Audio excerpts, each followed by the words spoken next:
Bago nga matapos ang taon ay good news sa ABS-CBN dahil kamakailan ay inanunsyo nito na nabawi na ng ABS-CBN Corporation at ng pamilya Lopez ang pagkawala nito ng 50% sa 2.6 na bilyong piso noong nakaraang taon, pangunahin dahil sa mas mataas na advertising at benta ng consumer.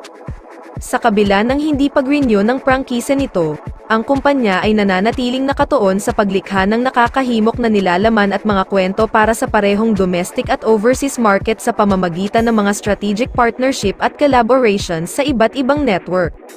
Noong nakaraang taon, nakabuo ang ABS-CBN ng pinagsama-samang kita na 19.19 bilyon piso, na nagmarka ng 8% pagtaas mula sa nakaraang taon na 17.82 na bilyong piso. Sa halagang ito, ang 6.39 na bilyong piso ay nagmula sa mga kita sa advertising, habang ang 12.80 na bilyong piso ay nakuha mula sa mga benta ng consumer.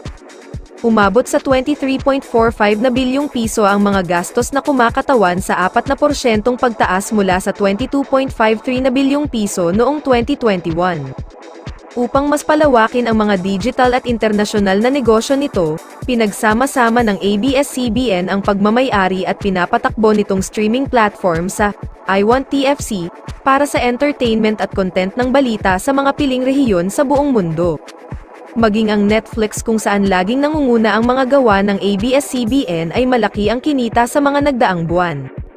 Bukod pa rito, binigyan ng lisensya ng kumpanya ng maraming teritoryo sa Asia, Africa, Middle East, Europe, at iba't ibang international OTT platform, na nakabuo ng mahigit 528 na milyong piso, kasunod ng pagkawala ng prangkisa ng Sky Cable. Inilipat ng ABS-CBN ang focus nito sa pagpapalaki ng broadband subscriber base nito.